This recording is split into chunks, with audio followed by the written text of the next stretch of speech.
आपला विषय आपण बघितला की मुक्तानाम परमागती, म्हणजे मुक्त झालेल्या माणसांना सुद्धा, मुक्त झालेल्या जीवांना सुद्धा जो परमगतीला घेऊन जातो. आणि परमगती म्हणजे काय तर जन्म आणि मृत्यू या चक्रामधनं त्यांना मुक्त करतो. नको जन्म आता नको येईल जरा, अशा अवस्थेला जे घेऊन जातं ते विष्णू सहस्रनाम. त्याच्या पुढचं एक नाव आलंय अव्यय. अव्यय म्हणजे बघा, अव्यय म्हणजे काय, व्यय म्हणजे विकार, व्यय म्हणजे बदल, आणि अव्यय म्हणजे ज्याच्यामध्ये कोणतेही बदल होत नाही, ज्याच्यामध्ये कोणतेही विकार निर्माण होत नाही, त्याला काय म्हणायचं, अव्यय. असा जो परमात्मा परमेश्वर आहे, मग या ज्याचा अव्यय जो आहे ना, त्या अव्ययाला कोणताही काळ, लिंग, वचन, विभक्ती याच्यानुसार काहीही बदल त्याच्यामध्ये होत नाही, त्याला काय म्हणायचं, अव्यय. अव्यय. आणि त्याच्या पुढचं ना अजरो, आपण म्हणतो ना अमरो, अजरो अमरो अव्यया, म्हणजे त्यांचं वर्णन हा परमात्मा अव्यय आहे, अव्यय पुरुषच साक्ष. त्याच्या पुढचं नाव जे आपल्याला या पुरुषोत्तमाच्या दृष्टीने आपल्याला पुढे घेऊन जातं ते नाव म्हणजे पुरुष, हे नाव आहे. आता पुरुष हा जो शब्द आहे इतका वैशिष्ट्यपूर्ण आहे की हेच पुरुष नाव भगवंतानी या मासाला दिलंय, पुरुषोत्तम मास. मग पुरुष म्हणजे काय तर या पुरुष शब्द आलेला आहे.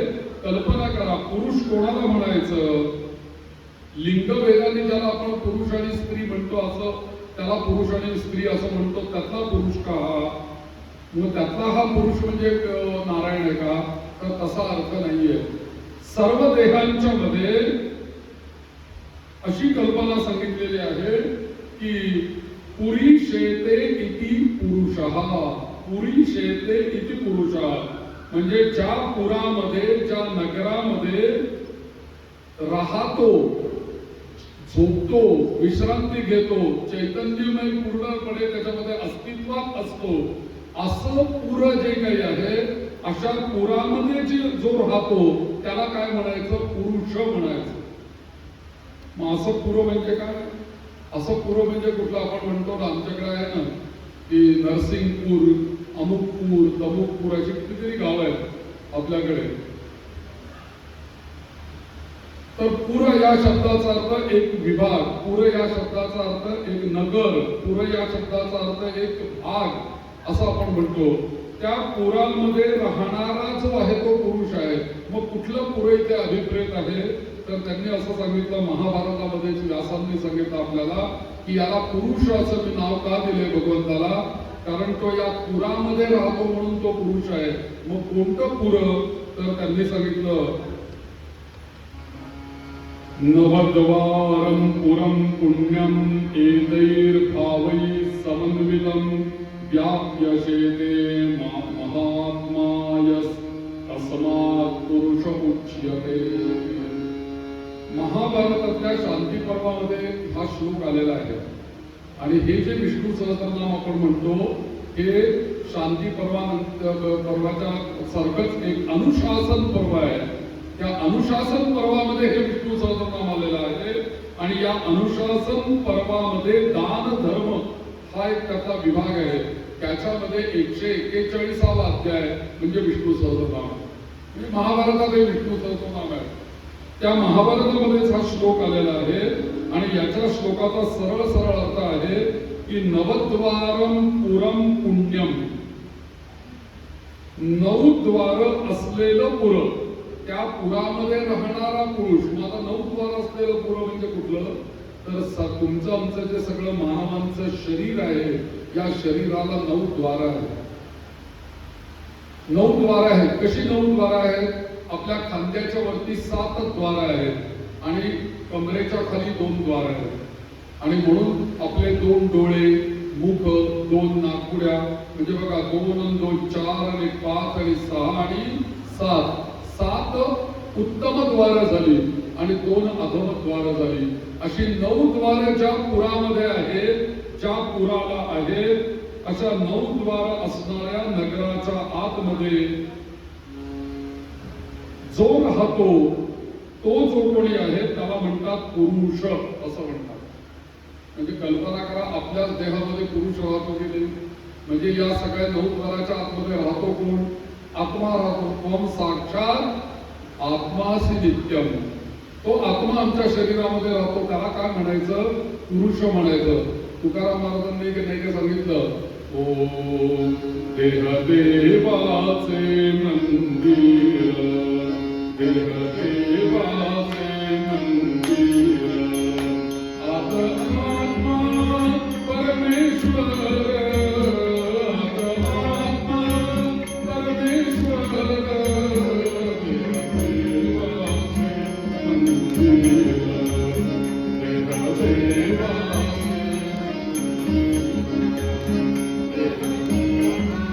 नवद्वार पुरम हा श्लोक समजून घेताना हा अभंग किती सुंदर आहे. तुकाराम महाराज म्हणतात देह देवाचे मंदिर, आत्मा परमेश्वर. तो आत्मा जो आहे तोच पुरुष आहे. म्हणून नवद्वारामध्ये राहणारा हा पुरुष.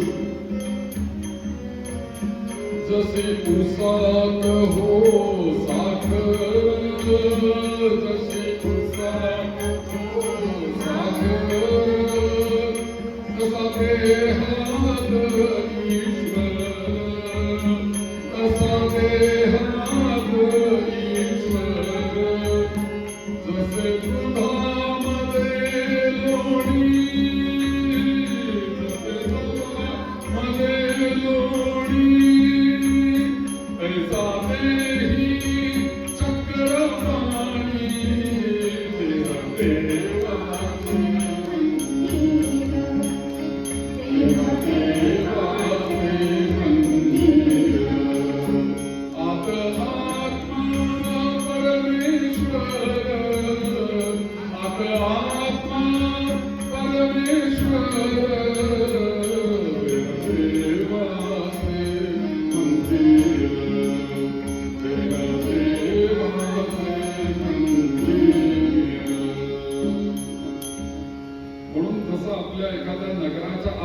समजा वाईमध्ये प्रवेश करायचा तर विषय आहेत की जागोजाग अमुक वेश तमुक वेश, त्या वेशीतून आत गेले की तो एरिया असा आहे की नाही आपल्याकडे. तसं या संपूर्ण पुरामध्ये सुद्धा अशा वेशी आहेत बरं का. या संपूर्ण देहरूपी पुराला नाक, कान, डोळे अशा पद्धतीची ही जी 9 द्वार आहेत ना, या 9 द्वारी वेशी या पुराच्या वेशीच आहेत. या 9 वेशी इथून आपल्याला नगरात प्रवेश करता येतो. म्हणून गरुड पुराणाने असं सांगितलेलं आहे की जर का एखादी व्यक्ती गेल्यानंतर त्याचा जर का जीव जर का वरच्या 7 छिद्रांमधनं जर का तो बाहेर पडला तर तो उत्तम गतीला गेला आणि अधद्वारातनं जर का तो जीव बाहेर पडला तर तो अधोमती गतीला गेला असं जाणावं असं गरुड पुराणे सांगितलं.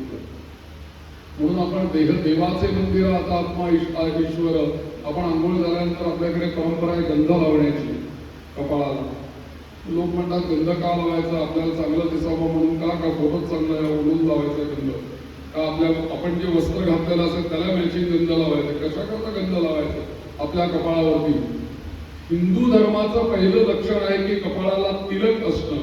हे तिलक का धारण करायचंय याचं कारण हे नवद्वार पुरं आहे, देह देवाचे मंदिर आहे आणि या मंदिरात राहणारा आत्मा हा परमेश्वर आहे.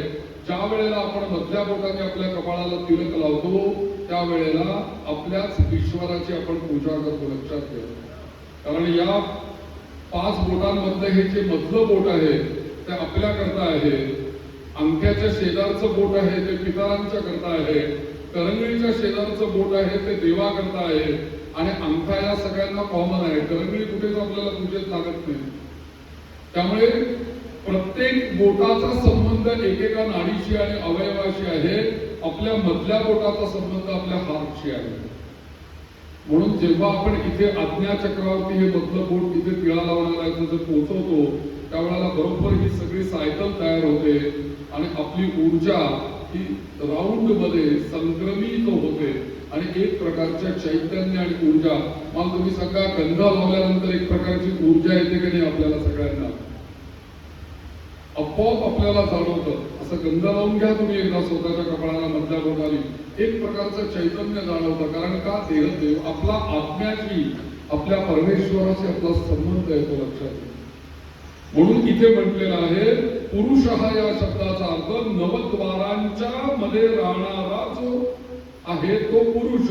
आणि तो कसा आहे, अव्यय पुरुष साक्षी. तो साक्षी आहे. या देहामध्ये राहणारा परमेश्वर सगळं पाहतोय. तो करत काहीच नाहीये पण तो फक्त पाहतोय.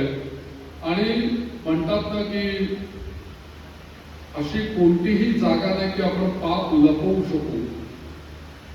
आपण जर का पाप करायचं म्हटलं ना तर या भगवंतानी आपल्या वरती एकंदरीत 6 प्रकारचे कॅमेरे ठेवलेले आहेत.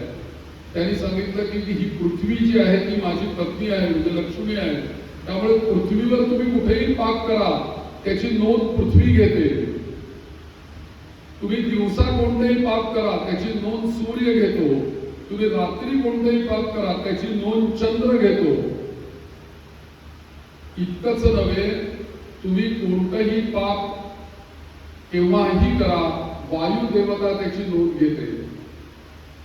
आणि याशिवाय म्हणजे सगळं या सगळ्यात एक जण म्हटला की मी या सगळ्यांपासून किती कॅमेरा लावा तरी आम्ही पाप करणारच, मग कोण पकडताय आम्हाला बघू.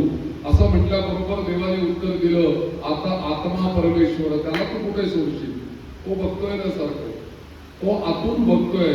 म्हणून एखादं कर्म करत असताना आपल्याला चांगली प्रेरणा मिळते. कधी आपल्याला हे करू नको म्हणून आतून आवाज येतो. तो आवाज कोणाचा आहे, या विष्णू सहस्रनामामध्ये असलेल्या 2ऱ्या श्लोकातल्या पुरुषाचा आवाज आहे. हे लक्षात ठेवा.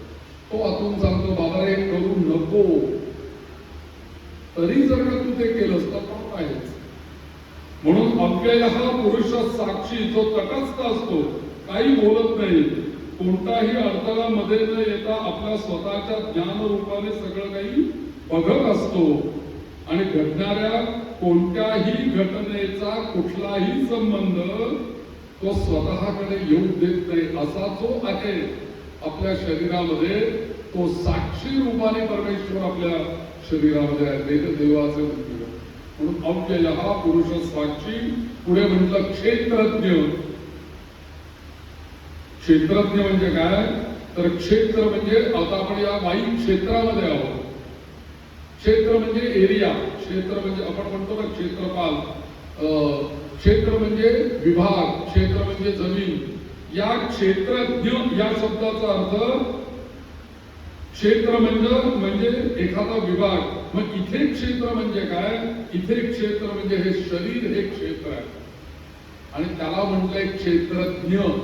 म्हणजे बघा, कारण जसं एखाद्या शेतामध्ये जरी कोणतेही बी टाकलं की ते उगवून येतं, तरी तसं या शरीराच्या माध्यमातून जे काही वासना रूपाने जी काही तुमची पाप पुण्य रूपी बीजे असतात ती याच्यामध्ये टाकली जातात आणि ती पुन्हा उगवून येतात आणि त्याप्रमाणे कर्म करतात.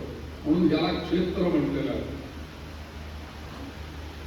विष्णू सहस्रनामामध्ये प्रवेश करताना हे आपल्याला सगळं मी आज का सांगतोय पहिल्या दिवशी, याचं कारण आपल्याला विष्णू सहस्रनाम म्हणजे काय करायचं आहे आपल्याला हे नक्की लक्षात यायला पाहिजे. विष्णू सहस्रनामाचा संबंध केवळ नारायणाच्या त्या मूर्तीशी मर्यादित नाहीये, त्या लक्ष्मीशी मर्यादित नाहीये, त्या केवळ भगवंताच्या मूर्तीशी मर्यादित नाही, तर विष्णू सहस्रनाम हे सतत आणि सतत आपल्या शरीराशी आणि आपल्या आत्म्याशी निगडित आहे.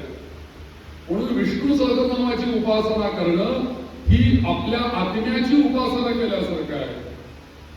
तोच पुरुष आहे, तोच अव्यय आहे, तोच साक्षी आहे. आणि त्यालाच मी म्हणतोय अव्यय हा पुरुष साक्षी क्षेत्रज्ञ क्षेत्र एवढ तोच आहे क्षेत्रज्ञ. गीतेमध्ये नाही का आपल्याला सांगितलं, क्षेत्राणी शरीराणी बीजंचापि शुभाशुभं तानि वेत्ति स योगात्मा अतः क्षेत्रज्ञमुच्यते. क्षेत्राणी ही शरीराणी, व्यास म्हणतात की अरे हे शरीर तुझं क्षेत्र आहे. बीजंच अपि शुभाशुभम, आणि शुभ आणि अशुभ कर्मांची बीज या क्षेत्रामध्ये आहे. तानि वेत्ति स योगात्मा, आणि ही जी सगळी शुभ आणि अशुभ पाप पुण्य हे सगळं जो या शरीरामध्ये बसून जाणत असतो, बघत असतो, त्याला साक्षी राहत असतो, तो कोण आहे? त्याला म्हणायचं क्षेत्रज्ञ. म्हणून अव्यय हा पुरुष साक्षी क्षेत्रज्ञ एवच. आता पुढे काय म्हटलेलं आहे? पुढे पुरुषोत्तम असं म्हटलेलं आहे. आता याच्या पुढच्या श्लोकामध्ये बघा, पुरुष या शब्दाला अजून एक त्यांनी एक जोड दिली. तिसऱ्या श्लोकामध्ये योगो, विष्णू सहस्रनामामधला तिसरा श्लोक, योगो योग विदान नेता प्रधान, काय आला शब्द? पुरुषेश्वरः. मागच्या श्लोकामध्ये फक्त ठेवला होता शब्द पुरुष, या श्लोकामध्ये शब्द ठेवला प्रधान पुरुषेश्वरः. पुढच्या चरणामध्ये म्हणतात नारसिंह श्रीमान केशवः. आपल्या अधिक मासाशी संबंधी असलेलं नाव आलं, केशव पुरुषोत्तमः. ज्यांना येतो त्यांनी परत हा श्लोक म्हणा, योगो योग विदान नेता प्रधान पुरुषेश्वरः नारसिंह श्रीमान केशव पुरुषोत्तमः. तुझ्यापासून ज्यांना जमेल विष्णू सहस्रनाम पाठ असेल तर काही प्रश्न नाही, पण समजा नसेल तर पुस्तक घेऊन या तुझ्यापासून. उद्या म्हणजे काय होईल की मी कुठला श्लोक म्हणतोय आणि एखादी छोटी पेन्सिल ठेवा बरोबर. म्हणजे काय होईल, आता पुरुषोत्तम हे नाव आलं, त्याच्याखाली डबल अंडरलाईन करून ठेवायचे. हे नाव महत्वाचं आहे. अव्यय पुरुष साक्षी याचा आपण अर्थ कळला आपल्याला, म्हणून त्याच्याखाली अंडरलाईन ठेवायची. आणि आपण जेव्हा ते विष्णू सहस्रनाम म्हणून त्यावेळेला कसं लक्ष ठेवायचं त्याच्यावर, अव्यय पुरुष साक्षी क्षेत्रज्ञोक्षर एवच योगो योग विदान नेता प्रधान पुरुष. डोळे विष्णूच म्हणायचं, प्रधान पुरुषेश्वरः. हाच झाला पाहिजे आपल्याला विष्णू सहस्रनाम म्हणताना. आत कुठेतरी चैतन्य निर्माण झालं पाहिजे. ते चैतन्य या पुरुषाचं आहे. आणि म्हणून योगो योग विदान नेता प्रधान पुरुषेश्वरः पहिल्या चरणामध्ये. आणि दुसऱ्या चरणामध्ये काय म्हणताय, नारसिंह वपु श्रीमान केशवः पुरुषोत्तम. आमच्याकडे संत तुकाराम महाराजांनी या पुरुषोत्तम या शब्दाचं व्यवस्थित एक अभंगातूनच त्याचं वर्णन सांगितलं. या नामाशिवाय कोणतेही साधन नाही असं तुकाराम महाराज म्हणतात. आणि मुक्तीसाठी तर नामाशिवाय कोणतंच साधन नाही तुमच्याकडे, नामानेच मुक्ती मिळेल असं तुकाराम महाराज म्हणतात. आणि ते स्पष्ट या अभंगामध्ये सांगतात, नाम साराचेही सार. बघा ऐका अभंग कसा आहे, नाम साराचेही सार शरणागत यमकिंकर. तुम्ही विष्णू सहस्रनाम म्हणायला लागा. नाम साराचेही सार तुम्ही विष्णू सहस्रनाम म्हणायला लागल्याबरोबर तुम्हाला कालांतराने असा अनुभव येईल. शरणागत यमकिंकर, यमाचे सगळे जे दूत आहेत ना ते तुला शरण येतील, कारण तू विष्णू सहस्रनाम म्हणतो असं तुकाराम महाराज म्हणताय. शरणागत यमकिंकर. बरं पुढे उत्तमा उत्तम, आणि पुढच्या चरणामध्ये म्हणताय वाचे बोला पुरुषोत्तम. उत्तमा उत्तम वाचे बोला पुरुषोत्तम. आता पुढे ते म्हणतात की तुला पुरुषोत्तम नावाचा जप केलास तू तर काय होईल, काय तुला लाभेल असं तुकाराम महाराज सांगताय.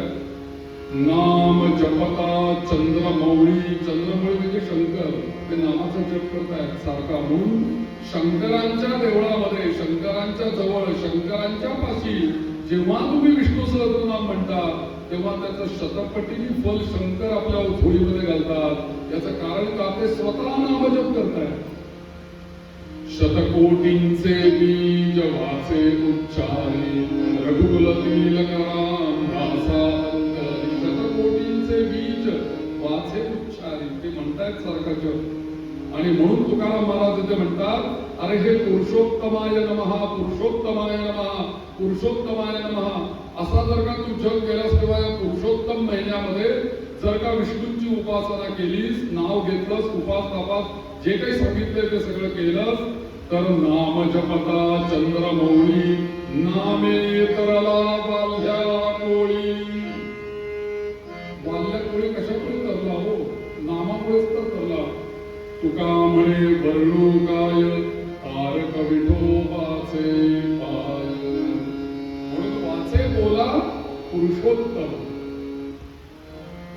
म्हणून पुरुषोत्तम नाम या जगामध्ये नामापेक्षा उत्तमात उत्तम काहीही नाही.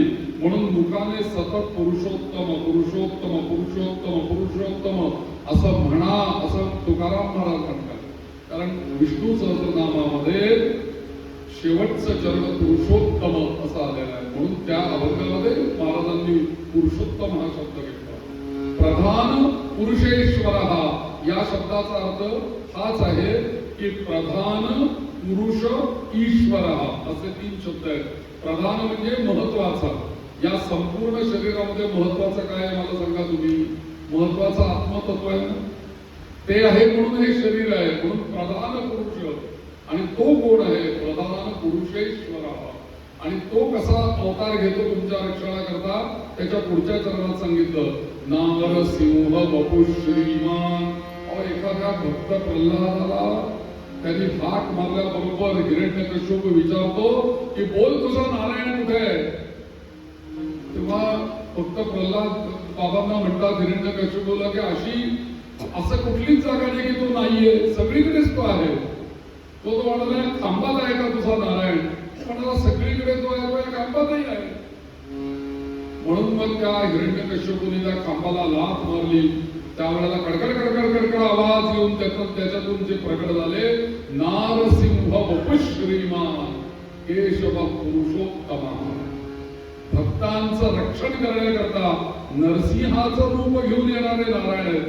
मग मला तुम्ही सांगा, आम्ही विष्णू सहस्रनाम जर का म्हटलं तर जसं प्रल्हादाच्या रक्षणाकरता नारायण नरसिंह बनून आले वपु श्रीमान, तुमच्या आमच्या रक्षणाकरता नाही काय येणार ते.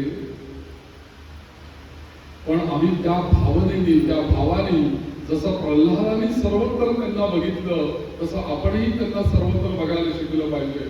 पहिलं विष्णूंना बघा आपल्या हृदयामध्ये, पहिलं विष्णूंना बघा आपल्या आत्मतत्वामध्ये, पहिलं विष्णूंना बघा प्रधान पुरुषेश्वरा या पुरामध्ये तुम्ही त्यांना बघा. आणि म्हणून प्रधान पुरुषेश्वरा नारसिंह वपु श्रीमान केशव पुरुषोत्तमा. नारसिंह वपु म्हणजे काय, वपु म्हणजे शरीर. नारसिंह म्हणजे काय, नर म्हणजे माणूस आणि सिंह म्हणजे सिंह. नारसिंह ज्याने अर्ध शरीर माणसाचं आहे, अर्ध शरीर सिंहाचं आहे, आणि अशी ज्यांची वपु म्हणजे शरीर आहे ते नारसिंह वपु. आणि त्याला पुढे शब्द वापरलाय नारसिंह वपु श्रीमान. आता श्री हा जो शब्द आहे ना तो आपल्याकडे आपण कायम वापरतो बघा. श्री या शब्दाला फार मोठं महत्व आहे. आपल्याकडे माणसांना म्हणतात श्रीमान म्हणतात आणि स्त्रीला म्हणतात श्रीमती असं म्हणतो ना आपण, आणि पुरुषांना श्रीमान असं म्हणतो, आणि जे सधन आहेत त्यांना आपण काय म्हणतो श्रीमंत असं म्हणतो आपण. सगळीकडे श्री आहे. मग श्री श्री श्री श्री आमच्याकडे पूर्वी एक अक्षरारंभ नावाचा विधी होता. आता हल्ली ज्यांना माहिती ते लोक करतात, म्हणजे लहान मुलाला जेव्हा त्याला लिहायला शिकवायचं ना तेव्हा त्याला पहिलं अक्षर शिकवायचं, श्री हे अक्षर शिकवायचं. आमच्या त्या अक्षरारंभ विधीमध्ये सांगितलंय की पहिलं अक्षर श्री शिकवायचं. याचं कारण असं आहे, आपल्या देहाशी निगडीत म्हणून विचार करा की आपल्या देहामध्ये देह चालवणारा एक आपल्या या मस्तकामध्ये एक मेंदू आहे. शरीराचे आपल्या 2 भाग आहेत, तसं मेंदूचे पण 2 भाग आहेत, आणि त्या मेंदूच्या 2 भागांपैकी उजवा भाग जो आहे तो डावं शरीर चालवतो आणि डावा भाग जो आहे तो उजवं शरीर चालवतो. आहे की नाही? इकडचा मेंदू इकडचं शरीर चालवतो, इकडचा मेंदू इकडचं शरीर चालवतो. आम्ही जेव्हा श्री काढतो तेव्हा कसा काढतो? असा वाटी जाते आणि अशी येते. मग मला तुम्ही सांगा, एनर्जी जी आहे आपल्या शरीरामध्ये ब्रेन कडने येणारी, मेंदू कडने येणारी, ती इकडची इकडे येते आणि इकडची इकडे येते. श्रीमध्ये ती दिसते की नाही मला सांगा? आणि जेव्हा तो श्री असा आपण काढतो, तो श्रीचा जो पोकळ गोल येतो ना तो म्हणजे आपलं मुख आहे. आणि तो जो जिथे त्याची छेद होतो की नाही, असा श्री आला इथे मध्ये ते छेद होतो त्याचा, आणि मग तो रेष अशी जाते ना अशी येते. तर जिथे छेद येतो ना तिथे आपला कंठ आहे. म्हणून आपण सगळ्यांना म्हणतो श्रीमान श्रीमती, कारण आपल्या शरीरात श्री आहे. आपलं शरीर श्रीचं बनलेलं आहे म्हणून आपण श्री म्हणतो. म्हणून पहिला अक्षर श्री काढायला शिकवतो. इथे विष्णूंचं नाव आलं नारसिंह वपु श्रीमान.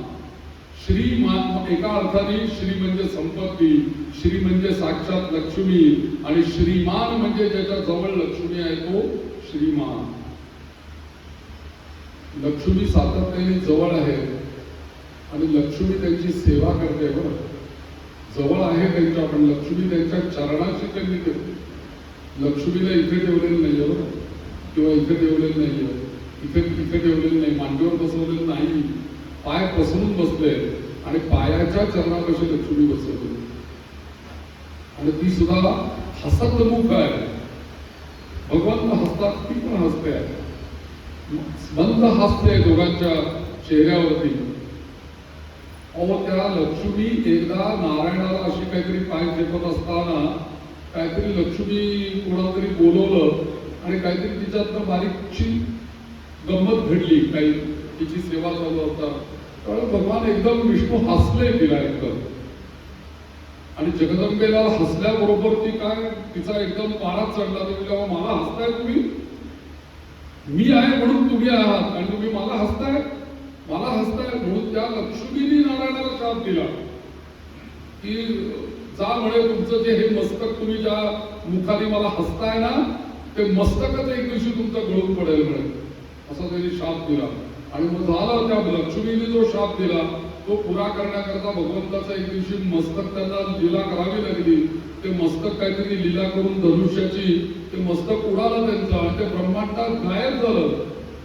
आणि मग तिथे ब्रह्मदेव आले आणि ब्रह्मदेवानी तिथे एक असलेला मोठा अश्व होता, त्या अश्वाचं मुख काढलं आणि त्या याच्यावरती बसवलं विष्णूंच्या देहावरती. म्हणून विष्णूंचं नाव आहे हयग्रीव. हय म्हणजे घोडा, आणि त्या हयग्रीवाच्या रूपामध्ये ललिता सहस्रनामाचा उपदेश किंवा ललिता सहस्रनामाने लक्ष्मीची स्तुती केलेली आहे भगवंताने. नारायणाने लक्ष्मीची स्तुती, म्हणून ललिता सहस्रनाम. इथे आपल्याला मुद्दा आहे श्रीमान, लक्ष्मी सहित नारायण. आपल्याकडे कोणी एकटा देव नाही बरं. गणपती बाप्पा आमचा जर का घेतला तर त्याला एकटी नाहीये, 2 आहेत, वृद्धी सिद्धी. एक या बाजूला एक या बाजूला, बाकी सगळे एक एक वालेच आहेत. उमा महेश्वर, लक्ष्मी नारायण असेच आहेत. पण आहे हे सगळी शक्ती आहे, शक्तीशिवाय परमेश्वर नाही. आणि म्हणून श्रीमान असा शब्द आहे. या श्री या शब्दावर याच्यामध्ये एक श्लोक येतो बघा, श्री श्रीश श्रीनिवास श्रीनिधी श्री विभावना. हा श्लोक अत्यंत महत्वाचा आहे बरं. ज्या दिवशी मी सांगेन त्या दिवशी तुम्ही मला आठवण करा या श्लोकाचा उपयोग काय. फार उपयुक्त श्लोक आहे. काही नाही जमलं ना तर याचा जप करावा. या श्लोकाचा इतका महत्वाचा श्लोक. किती वेळा श्री येतो बघा ना, श्रीद श्रीश श्रीनिवास श्रीनिधी श्री विभावना. श्रीकर श्रेय श्रीकर श्री श्रेय श्रीमान लोकत्रयाश्रय. पुन्हा इथे श्रीमान शब्द आला. श्रीमान लोक किती वेळेला श्री आले. मला वाटतं 65वा श्लोक आहे. 65वा श्लोक. तर 65वा श्लोक हा अत्यंत महत्वाचा. याला अंडरलाईन करून ठेवा. हे कशाकरता वापरायचा श्लोक मी सांगेन तुम्हाला. हा अत्यंत उपयुक्त श्लोक आहे. आपल्याबरोबर दुसऱ्यांनाही हा श्लोक द्या. ज्यांना गरज असेल त्यांना सांगा की गाईच्या तुपाचा दिवा लावा आणि या श्लोकाचा जप करा. कुठल्या कामाने करता कसा करायचा हे मी तुम्हाला सांगितलं तसं त्यांना सांगा. त्याचा फार उपयोग आहे या श्लोकाचा. इथे नारसिंह श्रीमान केशवः पुरुष उत्तमः. आता इथे पुरुष या शब्दाने आपल्या शरीरातला आत्मा दाखवला. व पुरुष उत्तम म्हणजे काय दाखवलं तर या संपूर्ण ब्रह्मांडामध्ये जो परमात्मा आहे तो परमात्मा म्हणजे कोण आहे, तो पुरुषातला उत्तम पुरुष आहे. आणि म्हणून त्याला म्हणायचं पुरुषोत्तम. आणि तुमच्या आमच्या शरीरातला जो आत्मा आहे त्याला म्हणायचं पुरुष. आणि तो पुरुषोत्तम म्हणजे हा पुरुषोत्तम मास कोणाचा झाला, त्या परमात्म्याचा झाला. म्हणून या महिन्याला काय म्हणायचं, पुरुषोत्तम मास असं म्हणायचं. श्रीराम जय राम जय जय राम. श्रीराम जय राम जय जय राम.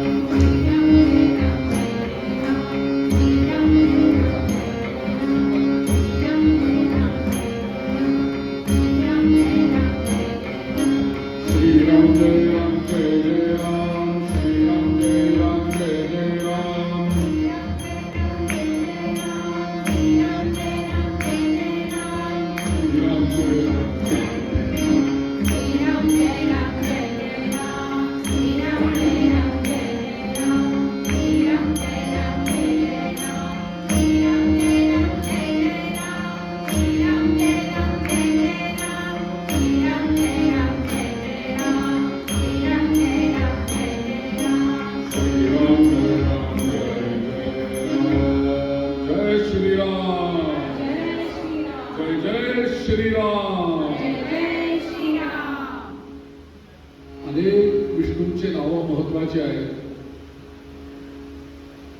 एक दिवस आपल्याला या 5 दिवसापैकी एका अतिशय महत्वाच्या मंत्रावरती चर्चा करायची आहे.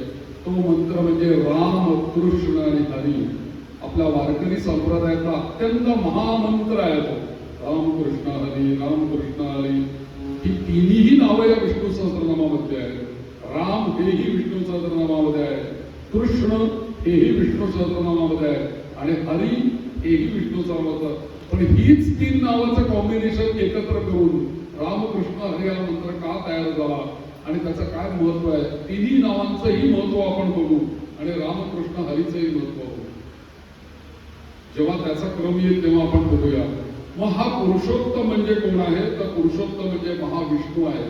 आपल्याला आज विष्णू म्हणून म्हटलं समोर की काय आपल्याला डोळ्यासमोर येतो, या विष्णूंचं विष्णू म्हटलं की आपल्याला ब्रह्मा, विष्णू आणि महेश या 3 देवतांच्या पैकी विष्णू हे मधले देव आहेत. तुम्ही दत्तात्रेयांचं दर्शन जर का घेतलं तर तुम्हाला ब्रह्मा, विष्णू आणि महेश या 3घांचं दर्शन एकत्र होतं. पण दत्तात्रेयांचं जे मधलं मुख आहे ना, ते मधलं मुख विष्णूंचं आहे बरं का. ब्रह्मा, विष्णू, महेश अशी ती 3 मुख आहेत. म्हणजे मधली शेवटी जे दत्तात्रेय आहेत मधल्या मुखाचे ते विष्णूच आहेत. ब्रह्मा, विष्णू आणि महेश. मग ब्रह्मा उत्पत्ती करतात, विष्णू स्थिती ठेवतात आणि शिव हे संहार करतात आणि म्हणून ब्रह्मा विष्णू आणि महेश त्वमेव केवलं कर्तासि त्वमेव केवलं धर्तासि त्वमेव केवलं हरतासि. उत्पत्ती स्थिती आणि लय या तीन स्थिती आहेत. या स्थितींमधल्या उत्पत्तीचे कारक आहेत ब्रह्मदेव, स्थितीचा कारक आहेत विष्णू आणि लयाचे कारक आहेत शिव. आणि म्हणून चातुर्मास जेव्हा आपला येतो की नाही चातुर्मास, त्यावेळेला आपण काय म्हणतो, पहिली एकादशी येते बघा आषाढ महिन्यामध्ये, त्या एकादशीला म्हणतात देवशयनी एकादशी. आणि याच्यामधली जी येते कार्तिकामधली त्याला काय म्हणतात देव प्रबोधिनी एकादशी. म्हणजे देवशयनी एकादशी ते प्रबोधिनी एकादशी या संपूर्ण 4 महिन्याच्या काळामध्ये ही जी पालन करणारी विष्णू शक्ती आहे किंवा भगवान महाविष्णू आहेत, हे 4 महिने निद्रा घेतात, आराम करतात. मग मला तुम्ही सांगा, ज्या वेळेला ब्रह्मा विष्णू आणि महेश हे 3 देव आहेत, उत्पत्ती स्थिती लय हे कार्य चालतं, त्यातले उत्पत्ती चालू आहे, लय चालू आहे आणि स्थिती ठेवणारा देव ज्या वेळेला विश्रांती झोपायला गेला त्यावेळेला राहिले कोण देव, उत्पत्ती आणि लय. म्हणून त्या संपूर्ण चातुर्मासामध्ये सगळ्यात जास्ती ऍक्टिव्हेट शक्ती असतात त्या 2, म्हणजे उत्पत्ती आणि लय या 2 शक्ती ऍक्टिव्हेट असतात चातुर्मासामध्ये. म्हणून बघा पाऊस पडतो आषाढ महिन्यामध्ये, सगळीकडे उत्पत्ती होते. तुम्ही आत्ता डोंगर आपल्याला सगळे पिवळे दिसत आहेत, पण आषाढानंतर हेच सगळे डोंगर आपल्याला कसे दिसतात, हिरवेगार दिसतात. कारण का ब्रह्मदेवाने त्याचं कार्य सुरू केलं, उत्पत्ती बीज निर्माण झालं. आता जे निर्माण होतं ते सगळंच आपल्याला आवश्यक असतं असं नाही, त्याचं काही प्रमाणात लय पण झाला पाहिजे. ते लयाचेही कार्य तितकंच महत्वाचं आहे उत्पत्तीच्या इतकं. म्हणून त्या चातुर्मासामध्ये शिवशक्ती पण त्याच्यामध्ये कार्यरत असते. उत्पत्ती आणि लय या 2 शक्ती कार्यरत असतात आणि स्थितीची जी शक्ती आहे ती जोडी गेलेली आहे, निद्रा, चातुर्मास. कल्पना करा की लय का आवश्यक आहे. आमच्या एका आयुर्वेदिक डॉक्टरांनी मला सांगितलं, वैद्यांनी, की म्हणे आपल्याकडे ऋतुमानानुसार काही काही पदार्थ हे त्या महिन्यामध्ये त्याचा निषेध केलेला आहे. उदाहरणार्थ आपण चातुर्मासामध्ये वातुळ पदार्थ खात नाही, मग वांग खात नाही, कांदा खात नाही, लसूण खात नाही, वातुळ पदार्थ बंद. तसं भाद्रपद महिन्यामध्ये दही खाऊ नका म्हणून आयुर्वेदाने सांगितलंय. भाद्रपद महिन्यामध्ये दही वर्ज करा आणि श्रावण महिन्यामध्ये दूध वर्ज करा म्हणून सांगितलं. ते तुमच्या शरीराला उपयुक्त नाही असं आयुर्वेदाने सांगितलं. इथे आरोग्यशास्त्राचा विचार आपल्या चातुर्मासामध्ये असा दिसून येतो की आपण शंकरांना या श्रावण महिन्यामध्ये अभिषेक कशाचा करतो, दुधाचा अभिषेक करतो की नाही. मग शंकरांचं महत्वाचं काम आहे, काय काम आहे, जे विष आहे ते विष पचवणं हे त्यांचं काम आहे. मग जे दूध मानवांना या महिन्यामध्ये विषयुक्त आहे ते दूध तुम्हाला नको, मला द्या, माझ्या डोक्यावर घाला म्हणून शिव ते स्वीकारतात. म्हणून श्रावण महिन्यामध्ये रुद्राभिषेक आणि तो दुधाचा महत्वाचा आहे. किती सुंदर रचना केलेली आहे आपल्याकडे. म्हणून ब्रह्मा विष्णू आणि महेश हे 3ही शक्ती आपल्या शरीर याच्यामध्ये कार्य करतात. त्यापैकी पालन करण्याची अधिपती देवता ही विष्णू आहे. यांचं निवासस्थान कुठे राहतात, ते विष्णू राहतात कुठे. शंकर म्हटलं तर ते कैलासावर राहतात, विष्णू म्हणतात निवास करतात ते एक तर क्षीरसागरामध्ये निवास करतात, एकदम सागराच्या तळात. वैकुंठ लोकामध्ये त्यांचा लोक कुठला आहे, वैकुंठ लोक आहे, तिथे ते राहतात. आणि त्यांचं वाहन काय आहे, विष्णूंचं वैनतेय गरुड.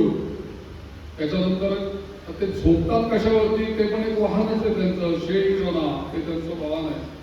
यांच्या हातामध्ये शस्त्र कुठली आहे, विष्णूंच्या सुदर्शन चक्र आहे. त्यानंतर कौमोदकी गदा आहे. म्हणून विष्णू सहस्रनामाला सुरुवातीला जे येतं ना, अस्य श्री विष्णू दिव्य सहस्रनाम स्तोत्र मंत्रस्य, त्याच्यामध्ये कौमोदकी हा शब्द येतो बघा. तर कौमोदकी गदा आहे, कमळ आहे, शंख आहे. यांची पत्नी कोण आहे? लक्ष्मी. यांची अपत्य कोण आहे? विष्णूंचं अपत्य कोण? तर विष्णूंचं अपत्य आहे कामदेव, हे त्यांचं अपत्य आहे. त्याच्यानंतर यांची अन्य महत्वाची नावं कोणी वापरलेली आहेत जास्ती. कुठे कुठे कुठे कुठे आपल्याला ऐकायला येतात त्यांची वेगवेगळी नावं. त्या नावांमध्ये यांची नावं आहेत. पहिलं नाव आहे केशव, दुसरं नाव आहे नारायण, तिसरं नाव आहे माधव, गोपाळ, गोविंद, हरी, जनार्दन, अच्युत, पुरुषोत्तम, पद्मनाभ, पुरुष, उपेंद्र, अशी यांची नावं महत्वाची आहेत. आपण संध्या करता किंवा पूजा करता, अहो सुरुवातच कोणत्याही पूजेची विष्णूपासून होते. मला एकाने विचारलं होतं की आमचे पितृदोष खूप आहेत आमच्याकडे, मग विष्णू सहस्रनामाचा उपयोग होईल का गुरुजी? मी विष्णू सहस्रनाम म्हटलं तर माझे पितृदोष जातील का? तर मी त्याला सांगितलं अवश्य पितृदोष कमी होतील. मग म्हटलं केव्हा म्हणायचं विष्णू सहस्रनाम? म्हटलं विष्णू सहस्रनामाच्या फलश्रुतीमध्येच सांगितलंय की अमावास्येला जर का तू विष्णू सहस्रनाम म्हटलंस तर अमावस्या ही पितरांची तिथी आहे. त्या दिवशी जर का तू विष्णू सहस्रनाम म्हटलं तर पितृदोषाकरताच ते विष्णू सहस्रनाम आहे. नाही तर अमावस्या कशाला सांगतात मग भगवंत? बर, दुसरी गोष्ट, या संपूर्ण भारताचा जर का विचार केला तर या भारतामध्ये कितीतरी विष्णू क्षेत्र आहेत की नाही सांगा? अगदी तुम्ही हिमालयामध्ये गेलात तर बद्रीनारायण आहे. पण बद्रीनारायणला जी लोक जाऊन आली त्यांना माहिती, तिथे एक ब्रह्मकपाल नावाची एक जागा आहे आणि त्या ब्रह्मकपालाच्या ठिकाणी सर्व पितरांना मोक्ष प्राप्ती करता त्या ब्रह्मकपालाला पाणी दिलं जातं किंवा तिथे श्राद्ध केलं जातं. म्हणजे कोणाच्या ठिकाणी जाऊन आपल्या पितरांना मोक्ष मिळतो? नारायणाच्या चरणाशी जाऊनच मोक्ष मिळतो.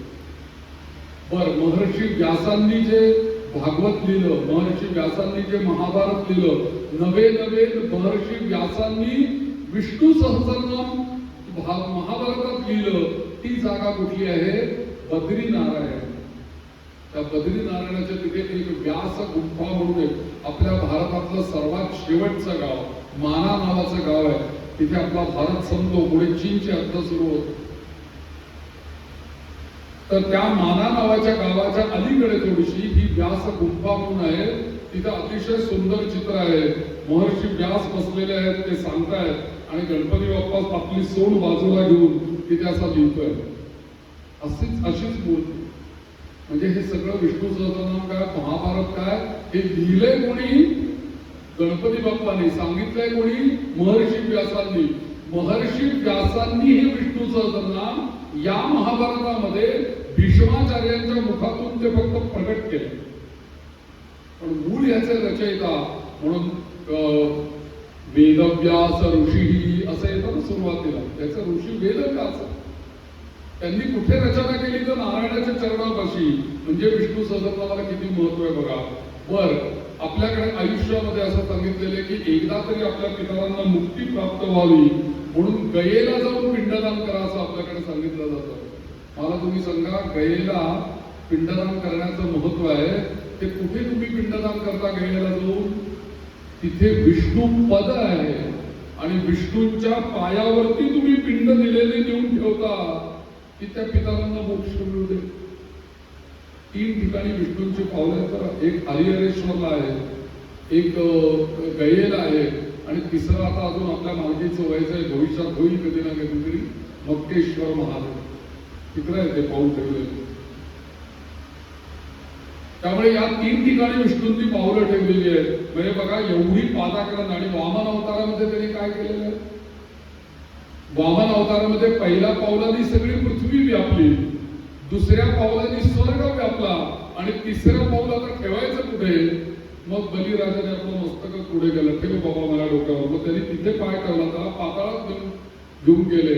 त्या बलिराजाबरोबर पाताळातही भगवंत गेले. त्याचा द्वारपाल बना. आता मला तुम्ही सांगा, ब्रह्मांडात कुठली जागा राहिली का विष्णू नाही अशी? भारताचा दृष्टीने विचार केला, बरं तिरुपती बालाजी तेवढं विष्णू क्षेत्र आहे. पंढरपूर महाराष्ट्रात एक मोठं तीर्थक्षेत्र. हा पंढरपूरचे जरी विठ्ठल नाव असलं तरी मूळ नाव त्याचं केशव हेच आहे बरं का. विठ्ठलाचं नाव केशव आहे आणि केशव हे नाव जे आहे त्याला का महत्व आहे कारण केशी नावाच्या दैत्याचा वध या भगवंतांनी केला म्हणून त्यांना केशव असं म्हटलेलं आहे. काही लोक म्हणतात की ज्याचे केश अत्यंत सुंदर आहेत हा असा कोण, त्याला म्हणायचं केशव. आणि काही ठिकाणी असं दिलेलं आहे की केशी नावाचा दैत्यचा वध करणारे केशव. आपल्या संधीची सुरुवातच आचमनाने होते. कुठल्याही कर्माची पहिलं आचमन आहे केशवाय नमः, नारायणाय नमः, माधवाय नमः, आणि सोडा गोविंदाय नमः. आहे की नाही? तिन्ही विष्णूंचीच नाव आहे.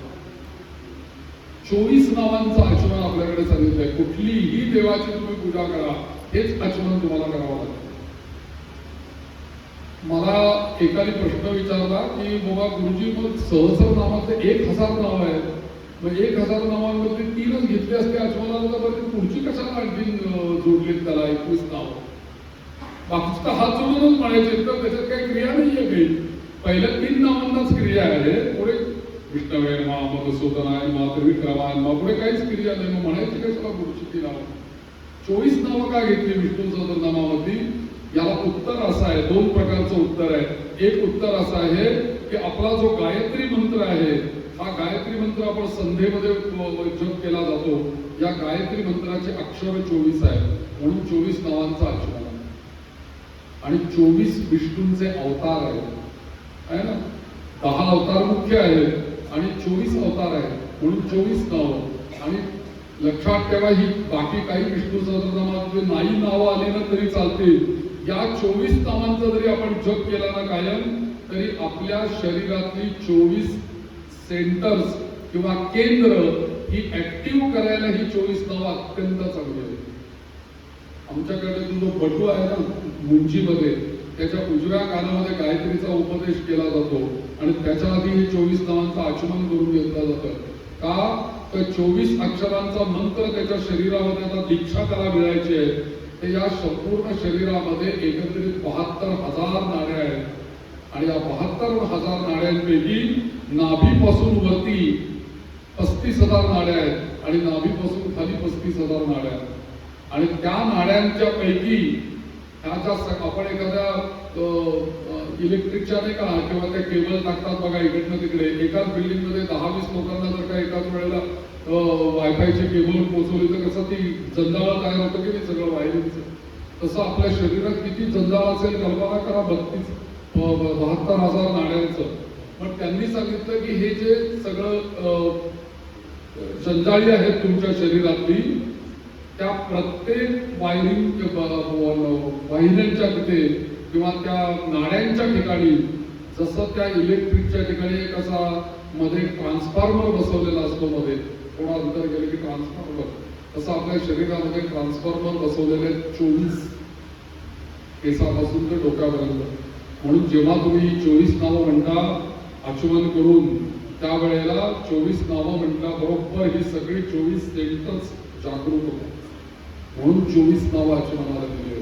आणि पहिलं नाव आहे विष्णूंचं आचमनाला केशवाय नमः. पहिलं नाव केशव.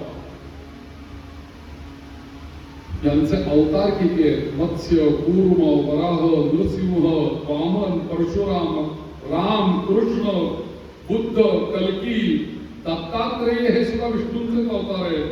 धन्वंतरी, मोहिनी हे सुद्धा विष्णूंचेच अवतार आहेत. आणि या सगळ्या अवतारांची मुख्य देवता जर का कोण असेल तर ती भगवान महाविष्णू आहे. म्हणून विष्णू सहस्रनामामध्ये पहिलं नाव येतं विश्वम, दुसरं नाव येतं विष्णू. लोक म्हणतात ते उलट पाहिजे होतं, कारण नाव तुम्ही सांगताय विष्णू सहस्रनाम सांगता आणि त्याला दुसरं ठेवलंय तुम्ही. पहिलं ते पाहिजे होतं ना, विष्णू विश्वम वषटकारम असं पाहिजे होतं. तुम्ही असं का लिहिलंय विश्वम विष्णू? चुकलंय म्हणजे असं काही लोक म्हणतील, पण तसं नाहीये. विश्व हे नाव पहिलं आहे. हे विश्व जर का नाव आपल्याला समजलं तर आपल्याला विष्णू हे समजेल. जर का विश्वच समजलं नाही तर विष्णू कधीच समजणार नाही. विश्व आपल्याला दिसतं, पण या विश्वाला जे व्यापलेलं तत्व आहे ना, त्या तत्वाला काय म्हणायचं? विष्णू. म्हणून ज्ञानेश्वर माऊलींनी जेव्हा पसायदान केलं त्यावेळेला त्यांनी पहिला शब्द मुखामध्ये आला त्यांच्या, आता विश्वात्मके देवे येणे वाक्यज्ञे तोषावे तोषोनी मज द्यावे पसाय गावे. विश्वात्मके देवे म्हणून या संपूर्ण विश्वातला जो देव आहे त्याला विश्वात्मके देव म्हणून ज्ञानेश्वर माऊली संबोधतात, हाक मारतात आणि हे पसायदान त्याच्याकरता लिहितायत, त्यांना मागतायत. आणि तो त्या संपूर्ण विश्वाला व्यापून कोण आहे? विष्णू. म्हणून दुसरं नाव आलं विष्णू. विषय या शब्दाचा अर्थ व्यापणे, वश हा त्याच्यामध्ये धातू आहे, त्याचा अर्थ इच्छा करणे. वश या धातूचा अर्थ आहे प्रकाश करणे आणि विष या शब्दाचा अर्थ आहे प्रवेश करणे. म्हणजे या संपूर्ण विश्वामध्ये त्यांनी प्रवेश केलेला आहे म्हणून त्याला म्हणायचं विष्णू. नारायण नारायण हरे श्रीमन्नारायण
या सर्व धातूंवरून जो शब्द तयार झालाय त्याला म्हणतात विष्णू.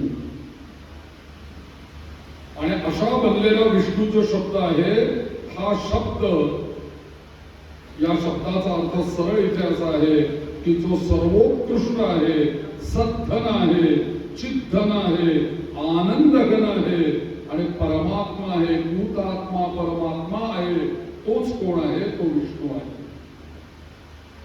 म्हणून वेष्टेती विष्णू असं पण व्याख्या केली. वेष्ट आपण म्हणतो ना, वेष्टन केलं. वेष्टन हा वेष्ट म्हणजे बांधणे किंवा गुंडाळणे. वेष्टेती विष्णू म्हणजे तो परमात्मा सर्व विश्वाला व्यापून टाकतो म्हणून त्याला काय म्हणायचं? विष्णू. वेष्टेती विष्णू. म्हणून आमच्या वेदामध्ये ऋचा येते इदम विष्णुर्वे चक्रमे त्रेधा निदते पदम समूढमस्यवांसुरे अशी ऋचा येते. या वेद मंत्रामध्ये सुद्धा या सर्व या इदम विष्णुर्वी चक्रमे त्रेधा निदते पदम समूढम अस्य पांसुरे. संपूर्ण ब्रह्मांडाला त्यांनी व्यापलंय हेच वेदाने आम्हाला सांगितलंय. म्हणून तो कोण आहे? म्हणून तो विष्णू आहे. म्हणून याच्यामध्ये वश असा जर का आपण या धातूचा अर्थ जर का बघितला तर इच्छा करणे असा घेतला तर या विश्वाच्या मुळाशी हे विश्व निर्माण करण्याकरता ज्याची इच्छा कारणीभूत आहे, त्याच्या इच्छेने हे ब्रह्मांड निर्माण झालं. तदैक्षत बहुस्याम प्रजायेय. अहो हे काहीच नव्हतं त्यावेळेला. ज्याला असं वाटलं ना की इथे काहीतरी निर्माण व्हावं आणि काहीतरी निर्माण करावं अशी ज्याला इच्छा झाली तो सृष्टीच्या आरंभी असलेला अव्यक्त परब्रह्म स्वरूप असलेला अनादि निर्गुण असलेला तो जो कोणी आहे तोच विष्णू आहे की ज्याला इच्छा झाली जग निर्माण करावं. म्हणून वष्टी म्हणजे विश्व निर्माण करण्याची इच्छा. वशकांतो म्हणजे प्रकाशने सर्व विश्वाला तो प्रकाश देतो. म्हणजे यद भासा सर्वमिदं विभाती यदादित्यगतं तेजो जगत भासयते केलम. या आदित्याच्या ठिकाणी सुद्धा जे काही तेज दिसतं ना त्याच्यामध्ये आपण हे सगळं बघतो. यच्चंद्रमसी यच्चाग्नौ तत्तेजो विद्धिमामकम. आदित्याच्या ठिकाणी, चंद्राच्या ठिकाणी, अग्नीच्या ठिकाणी जे जे तेज आपण पाहतो ते तेज जर का कुठलं असेल तर भगवंत म्हणतात विद्धी मामकम, ते तेज माझंच आहे, म्हणजे मीच सगळ्या ब्रह्मांडाला व्यापून आहे. म्हणून विष्णू सहस्रनामामध्ये त्या सुरुवातीच्या प्रास्ताविकामध्ये येतं बघा, परमय्यो महत्तेजः परमय्यो महत्तपः परमय्यो महत्ब्रह्म परमय्यः परायणम्. सगळं परम आहे. परमय्यो महत्तेजः तत्तेजं विद्धि मामकम्. जे तेज स्वतः प्रकाशित पण आहे पण दुसऱ्यालाही प्रकाशित करण्याचं त्याचं सामर्थ्य आहे, तो परमात्म्याचं तेज या सूर्याच्या ठिकाणी आहे, म्हणून परम तेज असं म्हटलेलं आहे. आणि विष्णू सहस्रनामामध्ये याचं वर्णन परब्रह्म म्हणून केलेलं आहे. वष्टी इति विष्णू, याला विष्णू म्हणतात आणि म्हणून तो परब्रह्म आहे. म्हणून सगळ्यांना व्यापून असलेलं तत्व म्हणजे भगवान विष्णूंचं तत्व, आणि तोच विष्णू या जगाचं विश्वाचं पालन पोषण करतो. तेच विष्णू तमोगुणाच्या आश्रयाने महेश बनतात आणि शंकर बनून या सृष्टीचा संहार करतात.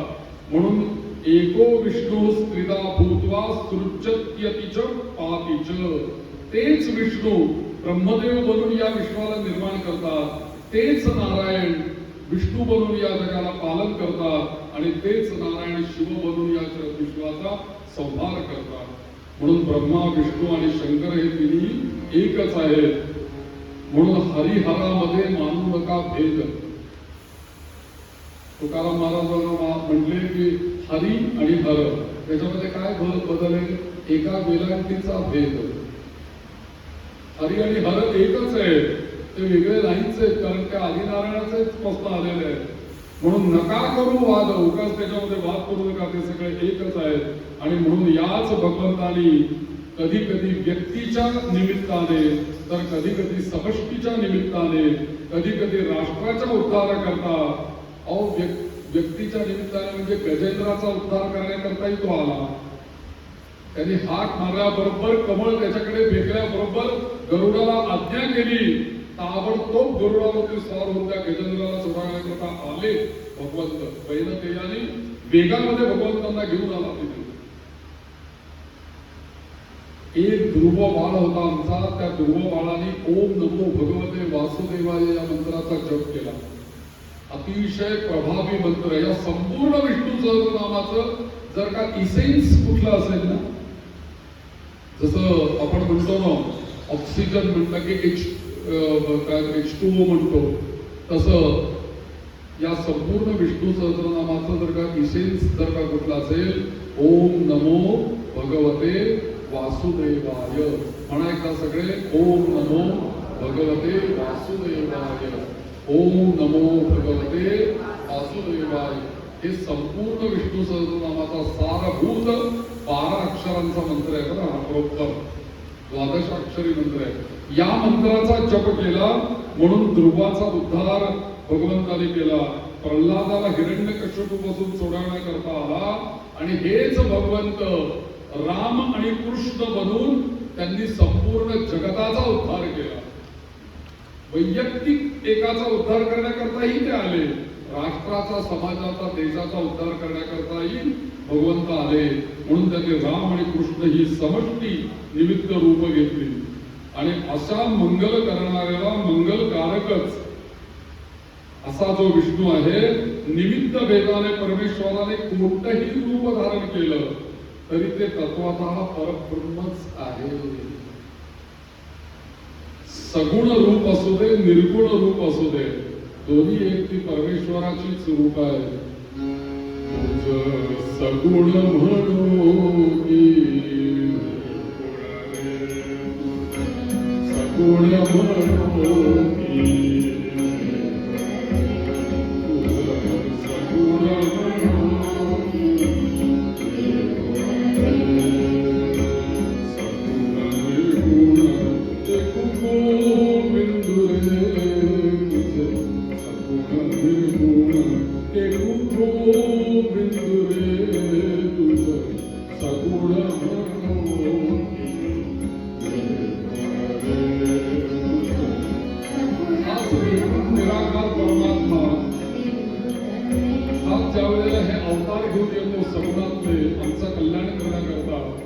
तोच परमात्मा निर्गुण निराकार रूपामध्ये आहे.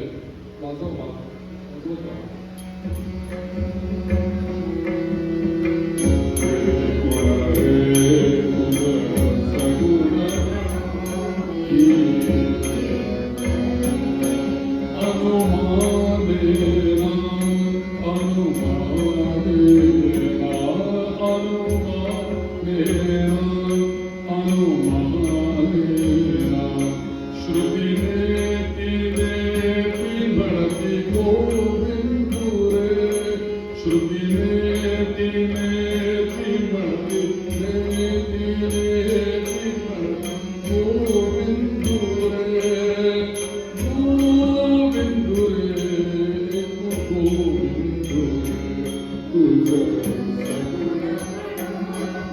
गोविंद हे विष्णूंचंच नाव आहे.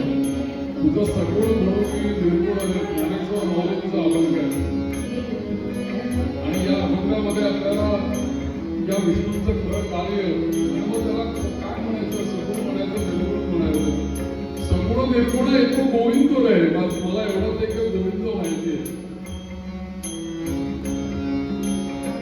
या संपूर्ण ब्रह्मांडाला पाहताना आपण पाहतो अव्यक्त व्यक्त असं आपण सगळे म्हणतो. जे व्यक्त दिसतंय सगळं ब्रह्मांड, अव्यक्त याच्या मागे असलेला तो तुझं स्थूळ म्हणून की सूक्ष्म रे, तुझं स्थूळ म्हणून की सूक्ष्म रे, स्थूळ सूक्ष्म एकू गोविंदू रे, स्थूळ सूक्ष्म एकू गोविंदू रे, एकू गोविंदू तुझं सगुण म्हणून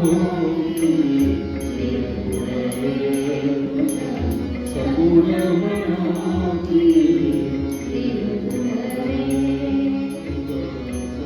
बघा निर्गुण आणि हे सगळं एकच आहे.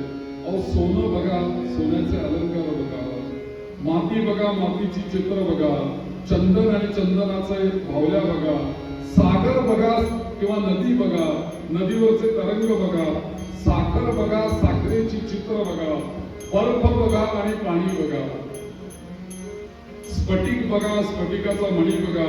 हे जसं तत्वता बर्फ आणि बर्फाचा पाणी एकच आहे, नदी आणि नदीच्या पाण्यावरचे तरंग एकच आहे, त्याप्रमाणे निर्गुण आणि सगुण स्वरूपात असलेला परमात्मा तत्वतः विश्व विष्णुर्वशत्कारो भूत भव्य भवत प्रभू भूतकृत भूतभृत भावो भूतात्मा भूतभावात्मा. म्हणून हा असा निर्गुण निराकार जो परमात्मा आहे तो आपल्याला ज्ञानेश्वर माऊलींनी या गीतामध्ये, म्हणून ज्ञानेश्वर माऊलींनी एका याच्यामध्ये असं म्हटलं, अलंकाराते आले, अलंकाराते आले तरी सोने पण काहू गेले. एखाद्या सोन्याचे जर का अलंकार केले एखादा सोनाराने तर सोनं आहेच आहे ना. अलंकार काय आहे, नुसता सोन्याचा तो हे गोळा काय, दोन्हीमध्ये सोनं आहेच आहे.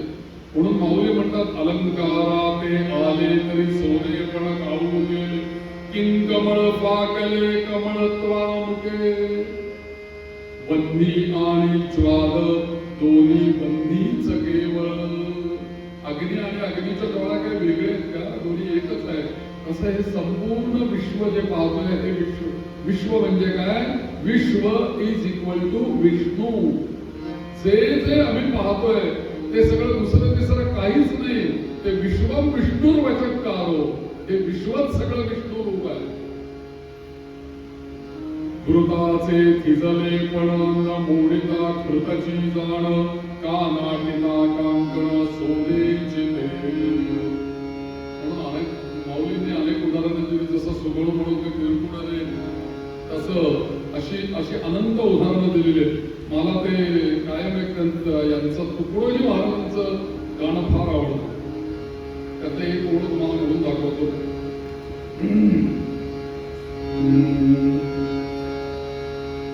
देश में तू हर देश में तू, हर देश में तू, हर भेष में तू, तेरे नाम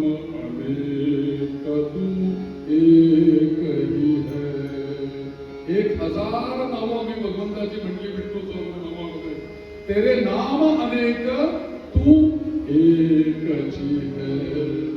हर देश में तुम्ही कल्पना करा, विष्णूंची 1000 नावं म्हणताना 1000 नावांमध्ये विष्णू आहे आणि वेगवेगळी रूप आहेत त्यांची त्या प्रत्येक नावामध्ये. हर देश में तू, हर देश में तू, तेरे नाम अनेक तू एकची है. तेरी रंगभूमी, त्या भगवंताची रंगभूमी आहे बरं का, हे ब्रह्मांड विश्व म्हणजे त्याची रंगभूमी आहे. तुकडोजी महाराज काय म्हणतात बघा, तेरी रंगभूमी यह विश्वभरा. आता तुम्हाला लक्षात येईल की विश्वम विष्णू वचनकारो काय, या वाक्यावरून आपल्या लक्षात येईल. तेरी रंगभूमी यह विश्वभरा, सब खेल में तू, सब मेल में तू, सब खेल में मेल में तू ही तो है. म्हणून विश्वम विष्णू वचनकारो. लक्षात घ्या, पहिली 2 नावं विश्वम विष्णू हे आपल्याला पक्क समजलं, हे आपल्या ठिकाणी पक्क धारण झालं आणि भूतात्मा परमात्माचं हे आपल्या ठिकाणी पक्क टचलं तर आपल्याला पुढचं विष्णू सहस्रनाम म्हणण्याला अत्यंत आनंद प्राप्त होईल. कारण ते दुसऱ्यासाठी नाहीच आहे, ते आपल्यासाठी आहे, आपल्या हृदयातल्या परमेश्वरासाठी आहे. आणि हे ब्रह्मांड जे जे मी पाहतोय हे सगळं विश्व त्याचंच आहे, हे विश्व त्याचं नाव आहे. सागर से उठा बादल बनके, सागरातनं सूर्याचं त्याला किरण लागल्याबरोबर तिथं तो वाफ झाली तिची तयार. तुकडोजी महाराज म्हणतात, सागर से उठा बादल बनके, बादल से फटा जल हो करके. तिथून पुन्हा पाणी, इकडनं गेलं तिकडनं पुन्हा पाणी. फिर नहर बना नदिया गहिरी, फिर नहर बना नदिया गहरी. आणि पुढचं आपल्या विष्णू सहस्रनामासाठी वाक्य महत्वाचं, तेरे भिन्न प्रकार तू एक ही है, तेरे भिन्न प्रकार तू एक ही है.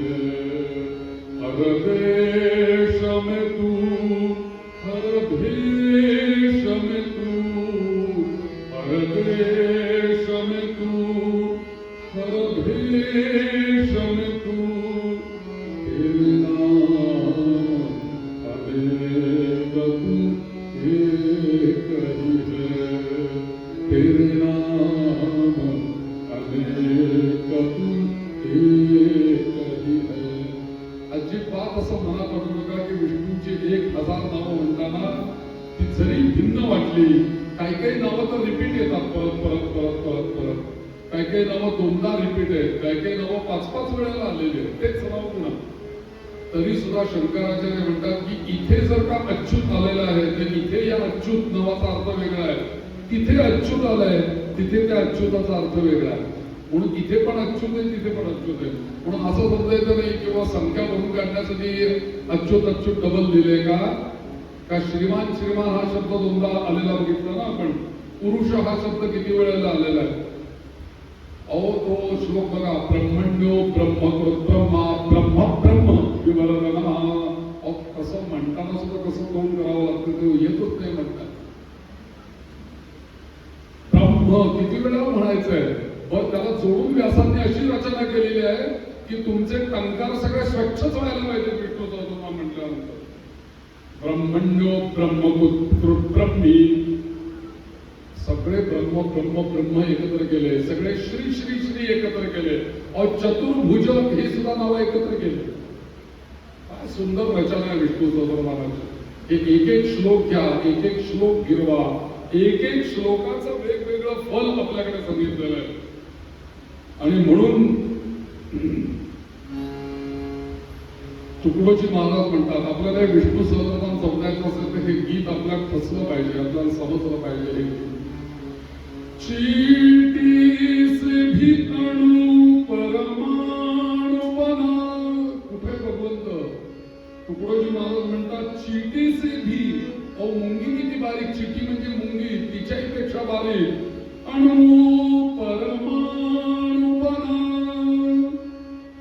सब जीव जगत का रूप लिया. काही पर्वत वृक्ष, सगळे डोंगर दिसतात, वृक्ष दिसतात, नद्या दिसतात, की त्या भगवंताचेच रूप आहे. काही वृक्ष, काही पर्वत वृक्ष विशाल बना, सौंदर्य तेरा तू एक ही है. हर देश में तू, हर भेष में तू, हर देश में तू, हर भेष में तू. तेरे नाम अनेक तू एक ही है. तेरे नाम अनेक तू एक ही है.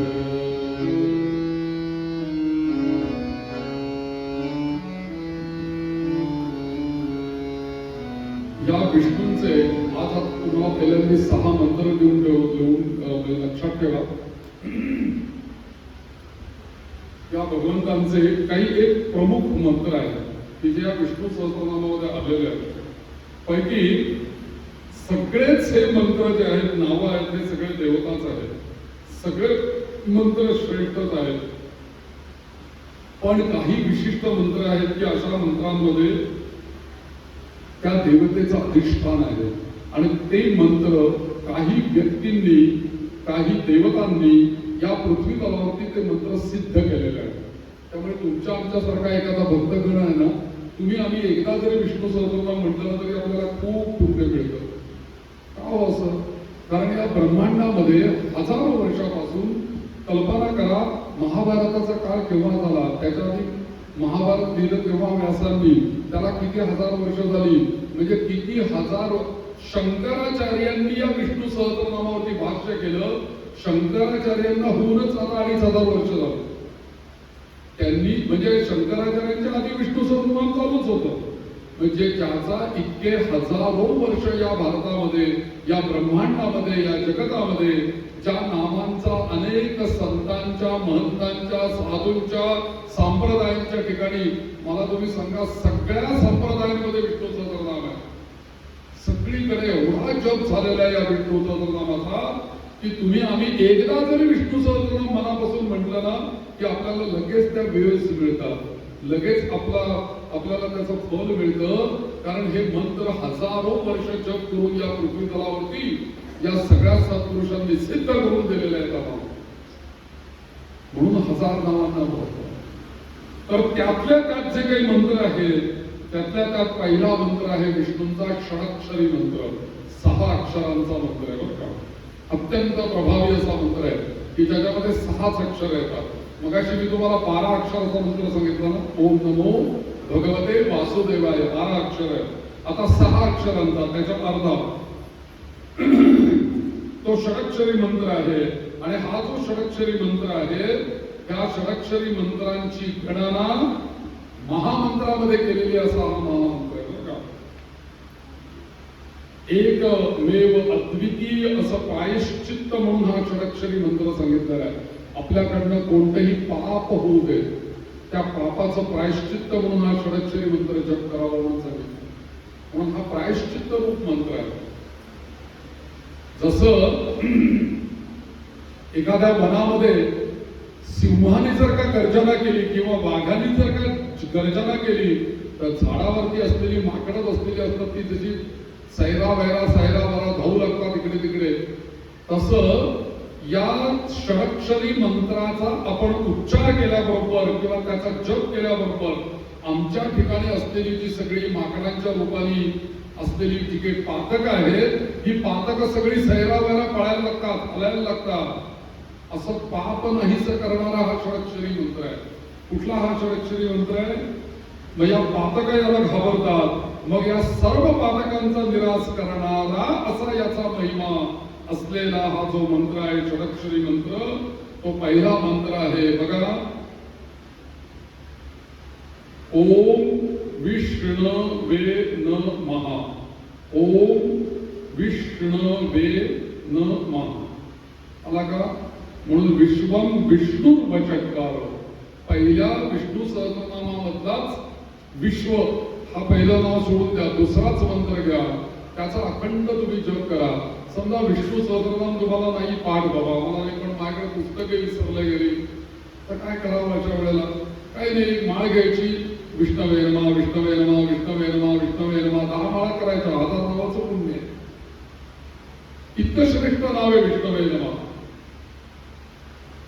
आणि दुसरी गोष्ट म्हणजे मी ते माझ्या युट्यूबवरती असं विष्णू सहस्रनाम म्हणून ठेवलेलं आहे की माझं विष्णू सहस्रनाम आता अनेक लोक ऐकतात, हेडफोन लावून ऐकतात, पुस्तकाची त्यांना गरज पडत नाही. कारण माझं विष्णू सहस्रनाम तुम्ही युट्यूबवर ऐकताना समोर स्क्रिप्ट येतं, पूर्ण जे पोथीवरनं मी म्हणतो तीच पोथी तिथे स्कॅन करून लावलेली आहे. त्यामुळे हेडफोन लावला की माझ्याबरोबर तुम्ही विष्णू सहस्रनाम म्हणू शकता. तर विष्णवे नमः हा मंत्र षडक्षरी मंत्र आहे. त्याच्यानंतर अष्टाक्षरी मंत्र आहे, 8 अक्षरांचा मंत्र. कोणता आहे 8 अक्षरी मंत्र? ओम नमो नारायणाय. नारायण हे नाव आहे विष्णूचं, पण ओम नमो नारायणाय अष्टाक्षरी मंत्र आहे. या अष्टाक्षरी मंत्राचा प्रभाव असा आहे की जर का या अष्टाक्षरी मंत्राचा जप केला, ओम नमो नारायणाय या मंत्राचा जर का आपण जप केला, तर आपल्याला श्रेष्ठ पद प्राप्त होईल असं याचं फल आहे. या इंद्राला इंद्रपद मिळायचं होतं. इंद्र हा देवतांचा राजा आहे आपल्याला माहितीये. मग हे इंद्र हे पद आहे, हे इंद्रपद त्या इंद्राला कसं मिळालं? तर ओम नमो नारायणाय या मंत्राचा जप त्यांनी केला म्हणून त्याला ते इंद्रपद प्राप्त झालेलं आहे. मग तुम्ही आम्ही जर का ओम नमो नारायणाय हा मंत्र जप केला तर आम्हालाही श्रेष्ठत्व नाही का प्राप्त होणार? आमच्यातलं इंद्रपद प्राप्त होईल. म्हणजे श्रेष्ठ पद प्राप्त होण्याकरता ओम नमो नारायण मंत्र. आणि दुसरी गोष्ट, अंतकाली जर का प्राण शरीरातनं बाहेर पडताना जर का ओम नमो नारायणाय हा मंत्र जर का मुखामध्ये आला तर पुनर्जन्म न विद्यते, हे या मंत्राचं फळ आहे. आमच्याकडे एक नारायण अथर्व शीर्ष आहे बरं का, तशी सगळ्या देवतांचे अथर्व शीर्ष आहे. दत्तात्रेयांचा अथर्व शीर्ष आहे, विष्णूंचा आहे, देवीचा आहे, गणपतीचा आहे, शंकरांचा आहे, सगळ्यांची 5ही देवतांची अथर्व शीर्ष आहे. तुम्हाला हे ऐकायला मिळतील, माझ्या चॅनलवरती आहे. त्याच्यामध्ये नारायण अथर्व शीर्ष जे आलेलं आहे त्या जसं गणपती अथर्व शीर्षामध्ये एक मंत्र आला, ओम गं गणपतये नमः, हा मूल मंत्र गणपती अथर्व शीर्षामध्ये आला. तसं नारायण अथर्व शीर्षामध्ये नारायणांचा मूळ मंत्र त्यांनी दिला, ओम नमो नारायणाय इति मंत्रं जप्त्वा समुद्धरेत, असं त्याच्यामध्ये आलं. हा ओम नमो नारायणाय हा नारायण अथर्व शीर्षामध्ये हा मंत्र आला. इंद्रपद प्राप्त करून देणारा मंत्र, चित्ताला शुद्ध करणारा, शुद्ध सात्विकतेचा लाभ, समाधानाचा लाभ या मंत्राने होतो. आणि सकल कामना सिद्ध करणारा असा कल्पद्रुम मंत्र म्हणजे ओम नमो नारायण हा मंत्र आहे. त्याच्या पुढचा मंत्र आहे जो सुप्रसिद्ध मंत्र, या संपूर्ण विष्णू सहस्रनामाचा सार असलेला 12 अक्षरी मंत्र, ओम नमो भगवते वासुदेवाय. 12 अक्षर. त्या विष्णू सहस्रनामाचा जो जप करायचा आहे ना, तो सगळ्या 12 संख्यांनी करायचा आहे बरं का. 12 आवृत्त्या, 1200, 12,000 असं आहे. एकादशीच्या दिवशी रात्री जर का आपण रात्री 12 होते, रात्री 2, रात्री 12 वाजता 12 वेळेला जर का विष्णू सहस्रनाम म्हटलं एकादशीला पूर्ण उपवास करून निर्जला राहून, तर आपल्याला साक्षात नारायणांचं भगवंताचं दर्शन होईल म्हणून सांगितलेलं आहे. इतकं या नमो भगवते वासुदेवाय या मंत्राला महत्व. म्हणून ओम नमो भगवते वासुदेवाय हा जो मंत्र आहे, या मंत्राचा जप करून नारद मुनींचा उद्धार झालाय. नारद मुनींचा उद्धार व्हावा म्हणून नारद मुनींना हाच मंत्र दिला त्याचाच जप नारद मुनींनी केला. नारद मुनींचा उद्धार झाला. नारद मुनींचा मग हा आवडता मंत्र बनला, उपासनेचा मंत्र बनला. आणि हाच मंत्र नारद मुनींनी ध्रुव बाळाला दिला. ध्रुव बाळ तपश्चर्या करायला निघालेला होता वनामध्ये. नारद मुनी त्याला भेटले आणि म्हणाले, बाळा तू कुठे चाललाय? तो म्हणाला, मी देवाला प्रसन्न करायला चाललोय. ते म्हणाले, थांब मी तुला मंत्र देतो आणि त्या मंत्राचा बाळा तू जप कर, साक्षात भगवंत तुला भेटल्याशिवाय राहणार नाही. मग त्या ध्रुव बाळाला नारद मुनींनी ओम नमो भगवते वासुदेवाय हा मंत्र त्याच्या कानात उपदेश केला. ध्रुव बाळ गेला वनामध्ये, तपश्चर्या केली, नमो भगवते वासुदेवाय. साक्षात भगवंतांना त्याच्या समोर प्रकट व्हायला लागले आणि आपल्या शंखाचा स्पर्श करून ध्रुव शंख लावला असा ध्रुवाच्या कानाला भगवंताने असा वरचा असा करून कल्पना करा. त्याने शंख लावला कानाला, बरोबर त्याची समाधी ध्रुवाची भंग पावली आणि डोळे उघडले तर समोर साक्षात चतुर्भुज नारायण उभे. असा या मंत्राचा प्रभाव. अजूनही या मंत्राचं एक अनुष्ठान आहे, पुढे मी सांगेन आपल्या वेगळ्या मंत्रांबद्दल. या मंत्राचं 7 दिवसाचं एक अनुष्ठान करावं, त्याचं काय फल मिळतं तेही मी तुम्हाला सांगेन. आज तो विषय, आज हा विषय की नारद मुनींनी हा मंत्र जपलेला आहे आणि नारद मुनी देवर्षी झाले, ध्रुव याच्याने उद्धारला गेला. असे हे 4 मंत्र भगवान विष्णूंचे अत्यंत प्रभावी आहेत. कोणकोणते 4 मंत्र? पहिला षडाक्षरी, त्याच्यानंतर अष्टाक्षरी, द्वादशाक्षरी आणि चौथा जो आहे षडाक्षरी पहिला मंत्र म्हणजे 6 अक्षरांचा. त्याच्यानंतर दुसरा मंत्र अष्टाक्षरी, तिसरा मंत्र द्वादशाक्षरी. 3 मंत्र एकंदरीत सगळे जे आहेत त्या सगळ्या मंत्रांचा विचार जर का आपण केला तर हे सगळे मंत्र या विष्णू सहस्रनामामध्ये आहेत आणि या संपूर्ण विष्णू सहस्रनामांचे सारभूत आहेत. उद्या आपण या विष्णू सहस्रनामाच्या इतिदं कीर्तनीयस्य या फलश्रुतीवर आपण विचार करण्याचा प्रयत्न करूया. या सगळ्यात विष्णू या नावाचा अर्थही आपण बघितला. थोडक्यात विश्वम विष्णुर्वशत्कारो भूत भव्य भवत प्रभू. म्हणून विष्णू हेच विश्वावतार, विष्णू हेच जग आणि म्हणूनच विश्वम विष्णू ही हे पद या ठिकाणी तयार होतं.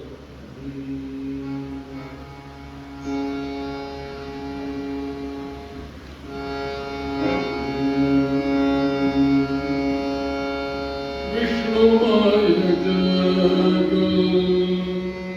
वैष्णवांचा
विष्णुमय जग वैष्णवांचा धर्म. हे विश्वम विष्णुर्वशत्कारो, विश्वच विष्णुमय आहे, विष्णुमय जग. म्हणून विश्व आणि विष्णू या नावाला अत्यंत महत्व आहे. याच्या पुढच्या नावाचा विचार आपण उद्या करूया. नक्कीच वशत्कार